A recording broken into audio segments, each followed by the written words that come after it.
Muy buenas noches con todos los estudiantes que ya se encuentran conectados a la presente reunión. Vamos a dar por inicio con lo que es nuestra clase del día de hoy. Como ustedes saben, chicos, nosotros las clases que hemos estado viendo anteriormente han tenido una relación directa con lo que es la transformación del pensamiento humano, el cambio de perspectiva que tuvo la humanidad a partir de prácticamente a partir de que la mente humana abrió los ojos, a partir de que la mente humana entendió que el conocimiento era la clave, que el conocimiento era la base para el desarrollo y la prosperidad humana, ¿sí? Cuando lógicamente aparece esta forma de pensamiento, este movimiento conocido como el humanismo, todo lo que engloba a la sociedad y a la civilización se transforma, todo cambia, todo prácticamente empieza a tener ya un nuevo enfoque. Es así que a partir de este movimiento humanismo empiezan ya a cambiarse, empiezan a entenderse otro tipo de formas de perspectivas y sobre todo las sociedades y los grupos humanos empiezan ya a tener como tal un conocimiento diferente. Sí, empiezan a tener como tal ya un entendimiento diferente de la civilización, de la realidad de la humanidad.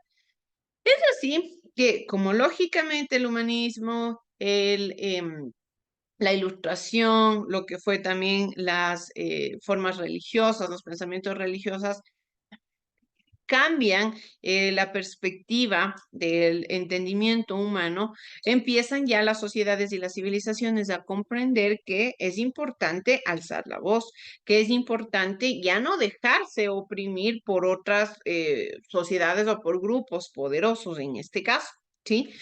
Nos dice que es así que aparece la famosa Revolución Francesa, ¿sí? ¿Quién es? El Esteban. Espérenme un ratito, chicos.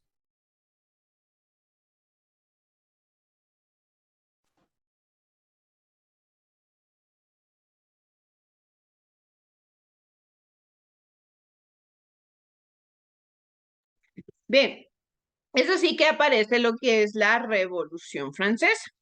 En este sentido de la Revolución Francesa nos dice que hay que argumentar sobre las principales causas y consecuencias de la Revolución Francesa y la vigencia de sus postulados principales hasta el presente, tomando en cuenta los alcances y limitaciones del proyecto napoleónico contextualizado geográficamente. Así también vamos a analizar y comprender el origen y desarrollo de la modernidad a partir del análisis del Renacimiento, la Reforma, la Ilustración y la Revolución Francesa. Como ustedes pueden ver, todos estos elementos vienen de la mano.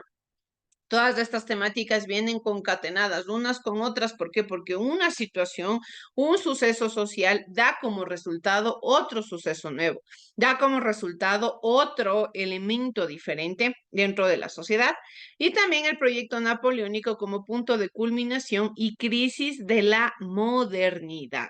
Sí, en este sentido, entonces, cuando nosotros creamos todo este entendimiento de la nueva modernidad, comprendemos que de una o de otra forma la sociedad se transforma, la sociedad cambia. Nos dice que principalmente la Revolución Francesa fue un conflicto social y político, con periodos de violencia que se desarrolló lógicamente en Francia, pero también afectó a otras naciones de Europa durante la última década del siglo XVIII y también hasta la primera década del siglo XIX.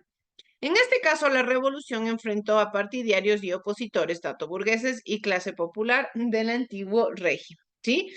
Entonces, con todo esto, nosotros que comprendemos que lógicamente la Revolución Francesa podemos decir que principalmente fue impulsada por el humanismo, por la Ilustración, por el Renacimiento, la Reforma Protestante, en el cual ya eran diferentes sucesos sociales que demostraban cómo la civilización estaba abriendo los ojos, cómo la civilización estaba cansada de la opresión, estaba cansada de que los grupos poderosos se crean los únicos dueños de la verdad. Entonces, en este sentido, lo que provocó y lo que promovió como tal esta forma o esta característica de pensamiento es que en este sentido nosotros vamos también dentro de la Revolución Francesa a entender por qué se desarrolló esta lucha social, ¿sí? A entender por qué se desarrolló como tal esta lucha, porque fue de formas de pensamiento, pero principalmente se caracterizó por ser tanto social y política. Social, lógicamente, por la opresión, y por otro lado también política por la parte de los gobernantes. ¿Por qué? Porque ya se estaba cansada de tanta opresión, ya se estaba cansado de tanta esclavización. Pero vamos a ver principalmente, para ir comenzando, un breve video que nos explica, ¿sí? En un tiempo, lo que fue como tal la Revolución Francesa. Vamos, por favor, a la presentación, chicos.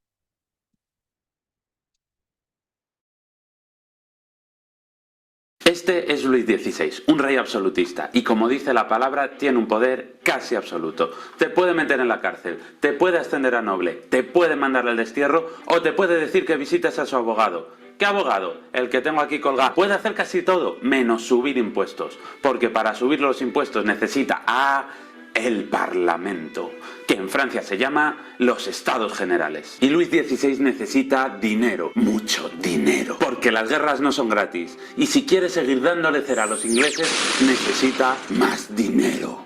Así que en 1789 convoca a los Estados Generales, nobles, clero y el pueblo, también llamado Tercer Estado. Los ánimos están caldeados. Los reyes franceses llevan 163 años sin convocar los Estados Generales. Y en Francia la cosa está malita. Los nobles y el clero son estamentos privilegiados. Todos saben que el rey quiere subir los impuestos. Y de momento los únicos que pagan son los de abajo, el Tercer Estado. Y también saben que un ministro del rey tiene un plan. El plan consiste en que nobles, clero y Tercer Estado paguen impuestos. Es decir, todos. Pero eso tienen que votarlo en la asamblea. Y el sistema de votos es un voto para los nobles, un voto para los curas y otro voto para el pueblo. Todo ello sin importar cuántos son en cada estado. Solo un voto para cada grupo. Y saben que va a pasar algo así. Venga, votos para que todos paguen los impuestos en lugar de solo los pringados del Tercer Estado. ¿Aprobamos esta moción, sí o no? ¡Sí, Chachi Piruli! No, no. Bueno, pues ya que no ha salido esta proposición, propongamos subirle los impuestos solo al Tercer Estado. No.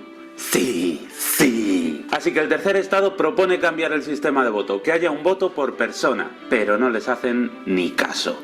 Así que se enfadan, dan un golpe sobre la mesa y se van al pabellón del juego de la pelota y todos juntos, hermanados, se erigen en Asamblea Nacional y juran no separarse hasta que Francia no tenga una constitución. La revolución ha estallado. 50 curas se unen al Tercer Estado y un solo noble, pero el resto no reconocen a la Asamblea Nacional y el rey tampoco, así que estallan disturbios. En el campo los campesinos atacan a los nobles. Es el gran miedo. Y en París el pueblo asalta la Bastilla y se arma. A finales de año a Luis XVI no le queda más remedio que reconocer la Asamblea Nacional. Se ha convertido en un monarca parlamentario. Los girondinos llegan al poder. Y mientras la Asamblea está a sus movidas, abolamos el feudalismo, hagamos una declaración de los derechos del hombre y del ciudadano, escribamos una constitución. El rey trama algo. Le escribe a sus colegas absolutistas que le declaran la guerra a Francia. Y se escapa. ¡Que os den, motherfuckers! Pero le pillan. Y Robespierre pide su cabeza. Sí, Robespierre. Quiero sangre. Así que al rey le cortan la cabeza. ¿Qué? Sí, la cabeza. Y a la reina. Pero quiero más sangre. Los jacobinos alcanzan el poder. Más sangre. Y también se crean leyes para mejorar la vida de los pobres. Se vence a la coalición de rancios absolutistas y más sangre. Robespierre acaba siendo acusado de dictador y él y sus seguidores también pierden la cabeza. ¿Yo? Sí, tú. Comienza entonces el directorio, más conservador, más tranquilito, menos revolucionario, pero nadie está contento, todos se pegan por el poder. Los monárquicos quieren la vuelta de la monarquía, los jacobinos quieren volver, la revolución se desmorona. Pero, ¿qué es eso que brilla en el horizonte? ¿Quién viene a salvar la revolución? ¿Es un pájaro? ¿Es un avión? ¡No! ¡Es Napoleón!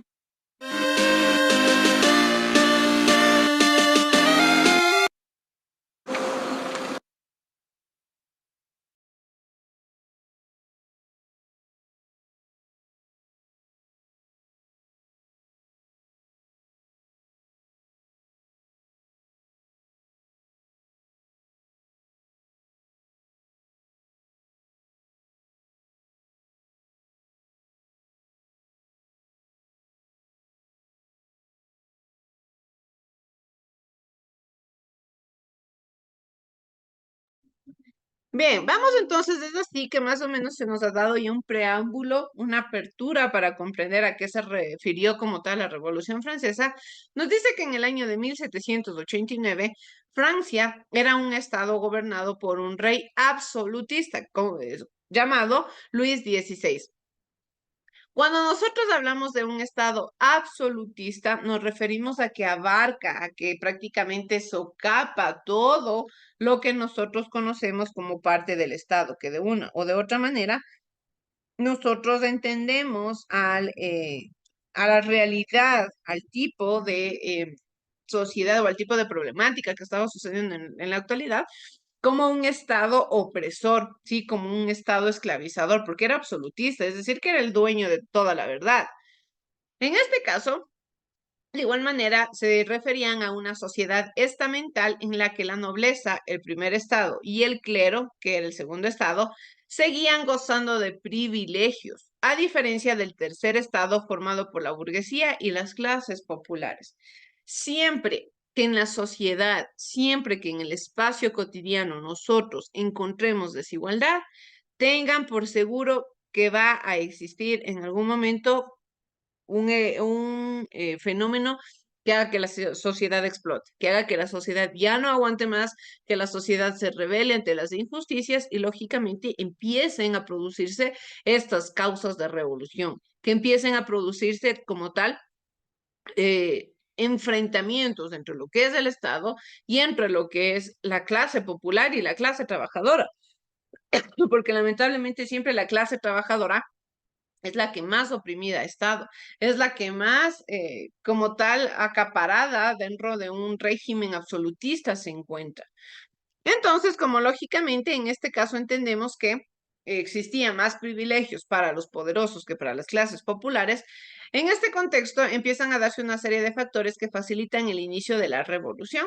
Principalmente, hablamos de una crisis de subsistencia provocada por las malas cosechas y las hambrunas, ¿sí?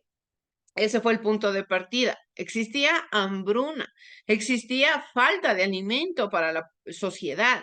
En este caso, las clases populares se empobrecieron y las finanzas de la monarquía quebraron debido a los gastos de la corte y las guerras. Estamos hablando de una época en la que existían constantes enfrentamientos, constantes guerras, constantes problemáticas sociales, constantes apropiamientos de territorio. Entonces, el dinero que tenía como tal el Estado siempre quería ser encaminado a costear las guerras, porque en este sentido, para las sociedades, mientras más fuerte eras ante una guerra, pues mucho mejor parado estabas. Entonces, por otro lado, cuando nosotros comprendemos que de una o de otra manera estas crisis vienen de la mano ya con lo que es con lo que es ya falta de alimento para las sociedades, entonces podemos entender que se da un cúmulo de cosas ya para que la sociedad esté a tal punto cansada que ya explote. Otro de los también de las causas fue el descontento de la burguesía que se había enriquecido a lo largo del siglo XVIII ante un sistema que no le permitía participar en la política del reino. Pese a que la burguesía como tal, dentro de las sociedades y de las civilizaciones, tiene cierto tipo de privilegios, dentro de la Revolución Francesa había perdido estos privilegios, ya no era como tal una parte importante de la sociedad y eso lógicamente ya no le gustaba a la burguesía.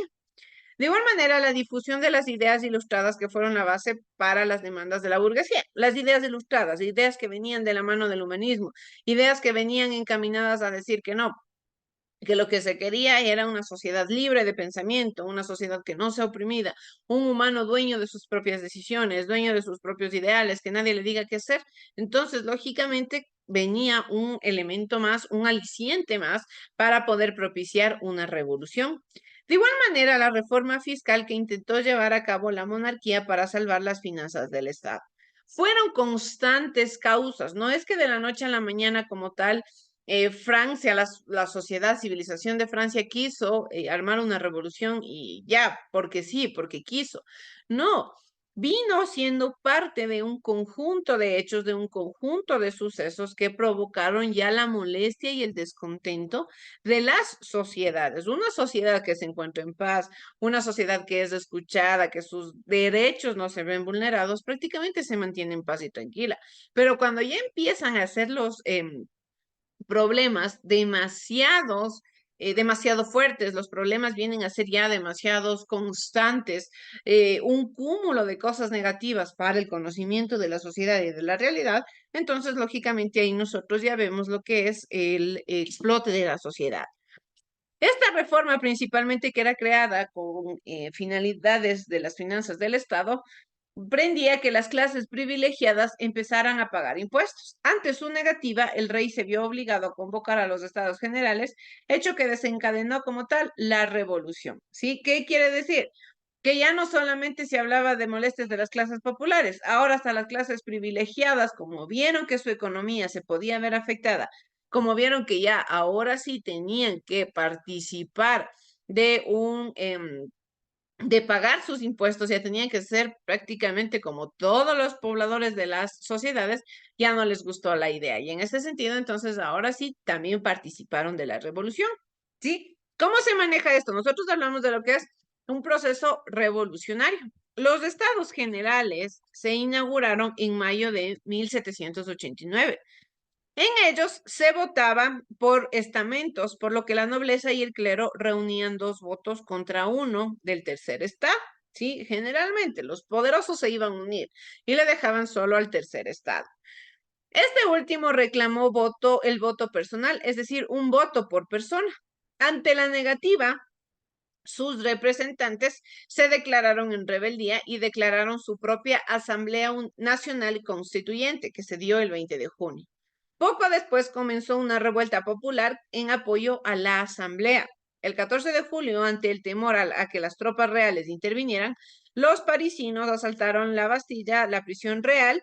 De igual manera, hicieron revueltas que se extendieran por toda Francia. En el campo se tomaron la reforma como una forma de sublevación antiseñorial conocida como el Gran Miedo. Sí, que prácticamente como tal fue producto de constantes revoluciones, de constantes elementos negativos, fue producto de constantes movimientos como tal de la parte política y la parte social.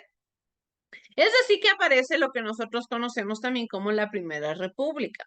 En este caso, los girondinos concedieron derechos políticos y libertades económicas a la burguesía, pero no al resto de las clases populares. Nuevamente, hasta del tercer estado, solo se les daba a los más privilegiados, lo que lógicamente genera un gran descontento. Esto, sumado a la guerra, produjo un nuevo estallido revolucionario en agosto de 1792. El pueblo de París asaltó el Palacio Real de las Tullerías. Un sector más radical, los jacobinos, tomó el poder, donde pudo abolir la monarquía y proclaman lo que es la Primera República. Si nosotros hablamos de una república, sabemos que nos estamos refiriendo como tal ya a un estado un poco más libre, a un estado un poco más basado en los derechos. Una república ya es un estado prácticamente que respeta todos los derechos y deberes de la ciudadanía y de los pobladores. Entonces, lógicamente, después de venir constantemente luchando y después de venir de un largo proceso revolucionario, ya se constata lo que es la Primera República. También tenemos lo que se refirió como la monarquía constitucional, que se da desde el año de 1791 a 1792. En este caso, la revolución permitió a la burguesía acceder al poder e iniciar cambios en el Estado. La asamblea abolió los privilegios feudales y proclamó los derechos del hombre. Ya este fue un gran avance, donde ya se proclama derechos del hombre. Es decir, que como tal ya existía algún tipo de quizás problemáticas.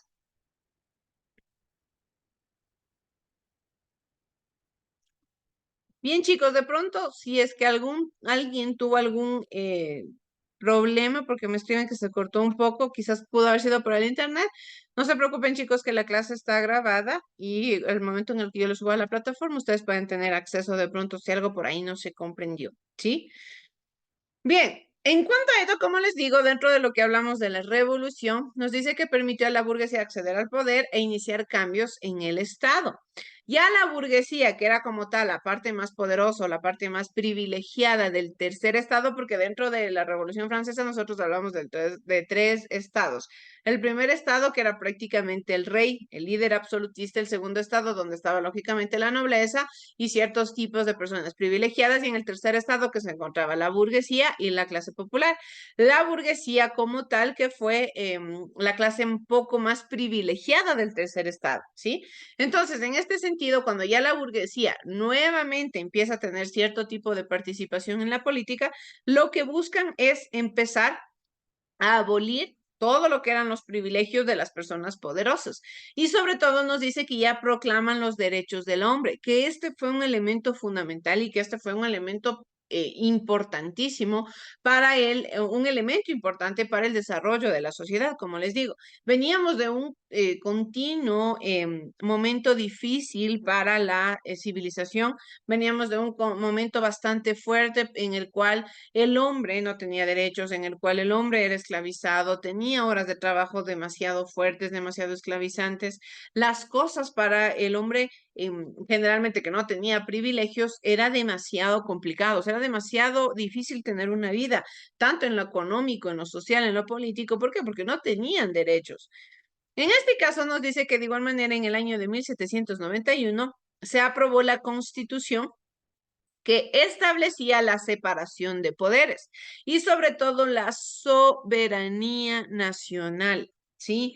¿A qué se refiere la palabra soberanía? Y aquí es donde nosotros ya como tal vamos teniendo el acercamiento con formas de política que ya se manejan en nuestro entorno y en nuestro contexto, pero en este caso, en estos siglos, principalmente eran recién los primeros acercamientos. Hablamos de que ya se referían a la Primera República, ya donde tal hablaban de los derechos y de las libertades de la sociedad.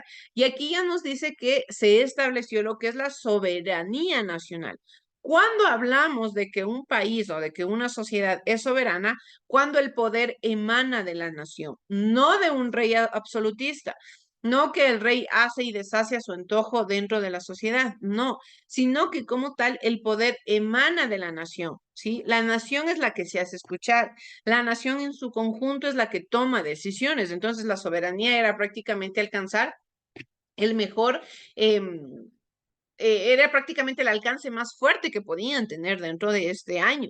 De igual manera, ya nos habla de un sufragio censitario, es decir, que ya prácticamente podían votar ya más personas. Como tal, el 100% de la población aún no, pero como tal podemos hablar de que ya se dio un pasito más adelante. Ya no solamente votaban los privilegiados o las personas que tenían poder político, sino ya votaba como tal la ciudadanía. No el 100%, porque en este caso solo votaban hombres con un cierto nivel de riqueza, pero de una u otra manera se podía decir que ya era un avance, ya porque ya votaban a alguien más que no eran políticos. Aún seguía siendo injusto porque lógicamente los hombres ricos iban a seguir votando o iban a seguir velando por su bienestar, por su bolsillo. No era igual que el voto que, no era igual el voto que iba a tener una persona rica que una persona quizás de la clase popular.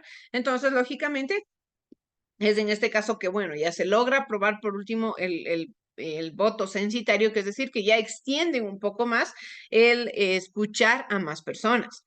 En este caso también nos dice que Francia se convirtió en una monarquía constitucional gobernada por la burguesía moderna, los girondinos también, ya, es decir, en este caso, los girondinos, que eran ya los burgueses, en este caso, lograron contener el manejo político de Francia. Al 100%, hablando de derechos y hablando de 100% soberanía como tal, todavía no.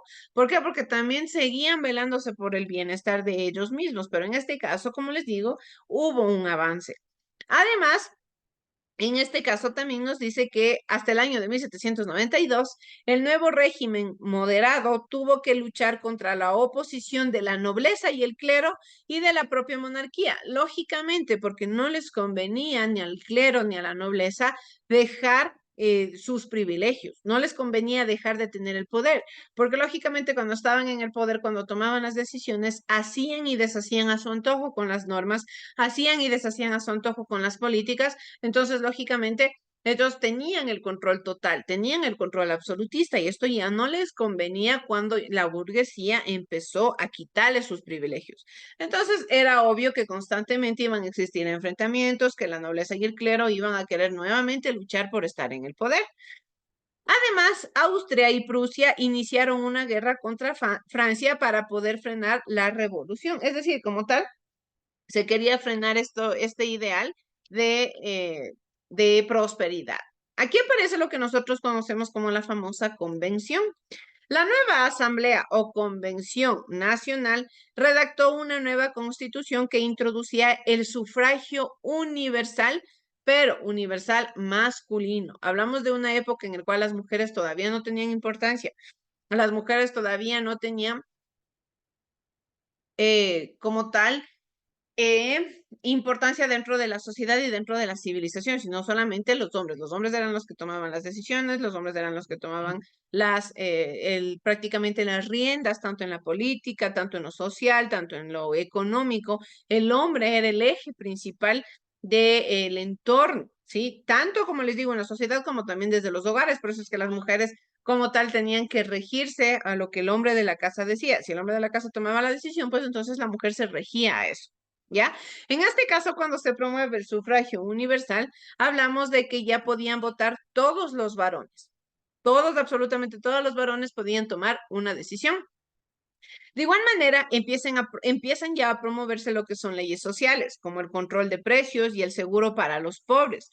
Y también ya se formó un ejército nacional más profesional y disciplinado para combatir la intervención de las monarquías extranjeras, porque lógicamente, como les digo, estamos hablando de una sociedad en la cual las guerras y los conflictos eran constantes, eran prácticamente el pan de todos los días. Entonces tenían que existir ejércitos preparados para combatir ello. Tenían que existir de una o de otra manera elementos que permitan que Francia esté protegida, pese a que estaban teniendo alcances, pese a que ya se hablaba de un sufragio universal masculino, ya se hablaba de leyes de velar por el bienestar de los pobres, controlar el precio, que no exista tampoco demasiada oferta ni demasiada demanda, sino que exista como tal un equilibrio. En este caso, el gobierno jacobino dirigido por Maximilien Robespierre también persiguió los contrarrevolucionarios. Para ello creó el Comité de Salud Pública que instituyó los tribunales revolucionarios que castigaban con prisión o muerte a los sospechosos de actuar contra la revolución. Es así que se inició la época del terror que desembocó una dictadura. ¿Qué sucede aquí? Lamentablemente, dentro de todo este proceso revolucionario, otra vez se perdió el centro, otra vez se perdió lo que se estaba alcanzando y ya empezamos a hablar de lo que fue una dictadura. Es así que nosotros entramos ahora a entender lo que fue el directorio, conocido así como el directorio dentro de la Revolución Francesa, que se dio entre los años de 1795 a los años de 1799. Vamos, por favor, entonces así a ver a lo que se refería netamente el directorio, ¿sí? Y posteriormente a ello vamos a desglosar más la idea. Vamos a ver, por favor, chicos. Francia tenía un nuevo gobierno constitucional, el Directorio. Un gobierno parlamentario inestable y frágil que no ofrecía demasiada confianza. La guillotina, los disturbios callejeros, la guerra aún candente en la frontera, todo parecía olvidado. Nadie, escribiría un contemporáneo, piensa en otra cosa ahora que no sea comer, beber y disfrutar. Los ricos disfrutaban de grandes alardes, de entretenimientos lujosos y vestidos exuberantes. Francia, no obstante, seguía sumida en el caos. En 1795 fue llamado para proteger la Convención Nacional de las turbas furiosas formadas por fieles monárquicos. A cambio de su éxito, fue nombrado comandante del ejército francés en Italia. Bonaparte partió para ponerse al frente de sus tropas en Italia. Francia luchaba allí contra otras potencias europeas que deseaban aún reinstaurar la monarquía. Entre sus principales enemigos se encontraban Austria y Piamonte. En menos de un año logró lo imposible. Sin apenas nada a su favor venció a 4 ejércitos más numerosos que el suyo. Cuando regresó a Francia convertido en uno de los mayores héroes del país, muchos pensaron que si pudo obrar milagros en Italia, podría hacer lo mismo contra el enemigo mortal de Francia, Inglaterra. El lugar que eligió para enfrentarse a los británicos fue inesperado y exótico: Egipto. Napoleón pensó que si conseguía conquistar Egipto, bloquearía las rutas comerciales británicas con Oriente Medio y la India. En julio de 1798 llegó a Egipto y tomó rápidamente Alejandría. Después, en la espectacular batalla de las pirámides cerca de El Cairo, acabó con la resistencia egipcia. Se vio pronto ensombrecida por las nuevas que llegaban de Europa. Napoleón supo que se había formado una nueva coalición entre Austria, Gran Bretaña y Rusia contra Francia. Decidió regresar a París. Menos de una semana después de regresar a Francia, Bonaparte vio que era el momento de actuar. El pueblo estaba perdiendo la fe en su gobierno. Tras años de revolución e inestabilidad social, ansiaba un líder fuerte, alguien que calmase las aguas. Napoleón había realizado milagros en el campo de batalla. Tal vez pudiera proporcionarle también un gobierno. El pueblo buscaba un sable que cortase las ataduras del desorden social, y él era obviamente el indicado para empuñarlo. Deliberando solemnemente en el Palacio de Luxemburgo, el directorio estaba a punto de disolverse. La deuda de los 8 años de guerra se incrementaba, la evasión de divisas estaba incontrolada, los bandidos vagaban por las carreteras. A medida que la crisis maduraba, Bonaparte decidió encontrar una manera de hacerse con el poder. Se alió con uno de los conspiradores, un miembro del directorio, Emmanuel Sieyès, que necesitaba el apoyo del joven y famoso general. El 9 de noviembre de 1799, Bonaparte y Sieyès pusieron en marcha su plan. Para que el golpe tuviera un aire de legitimidad, Bonaparte y Sieyès querían que los legisladores les votaran. No querían compartir el poder.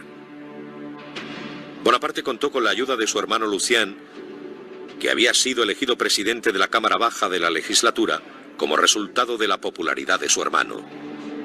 Pero Lucien se sentía impotente para convencer al Consejo de que disolviera el Parlamento. Los miembros de la Asamblea vieron las bayonetas por el pasillo principal y a Bonaparte. Empezaron a gritar y llorar y a pedir que le apresaran porque intentaba hacerse con el control del gobierno. Bonaparte había fallado.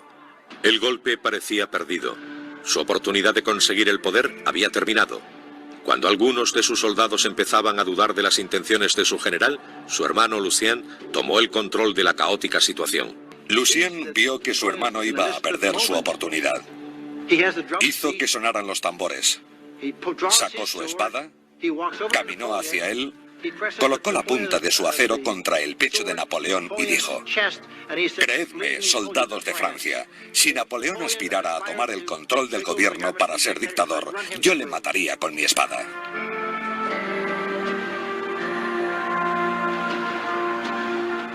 Los soldados asaltaron la asamblea.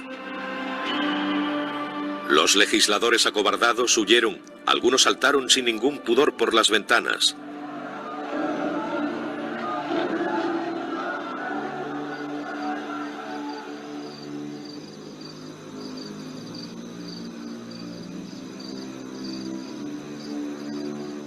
A las 2 de la mañana, un pequeño grupo del Consejo se reunió con los conspiradores y votó una ley para un nuevo gobierno provisional con 3 consejeros provisionales a la cabeza.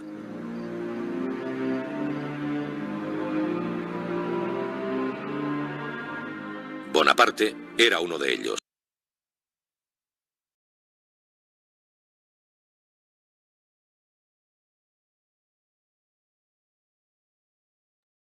Aquí nos habla de la aparición de un personaje importante conocido como Napoleón Bonaparte, que prácticamente tuvo un rol fundamental dentro de lo que fue la Revolución Francesa.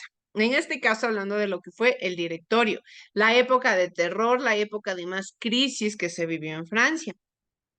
Nos dice que a finales del año de 1794, la burguesía conservadora, atemorizada ante los excesos y la radicalización de los jacobinos, volvió a tomar el control de la revolución y los desbancó del poder. Un año después aprobó otra constitución más moderada y reinstauró el sufragio censitario, es decir, ya no todos podían votar. El gobierno pasó a manos de un directorio compuesto por 5 miembros, que en este caso nosotros ya podíamos ver que directamente hablaba de el personaje más importante como Napoleón Bonaparte. ¿Qué sucede aquí? Principalmente cuando hablamos de que la revolución como tal tuvo varios líderes, ¿sí? Dentro de esta revolución a veces estuvo en el poder la burguesía y en otro momento estuvo en el poder los jacobinos. Cuando los jacobinos entran al poder de manejar la revolución, es ahí donde empezó el terror. ¿Qué sucedió aquí? Aparecen los famosos sanscultores. Los cultos eran un grupo sociopolítico integrado por las clases populares, artesanos, pequeños comerciantes y trabajadores asalariados. Estos defendían el republicanismo y la igualdad económica y social.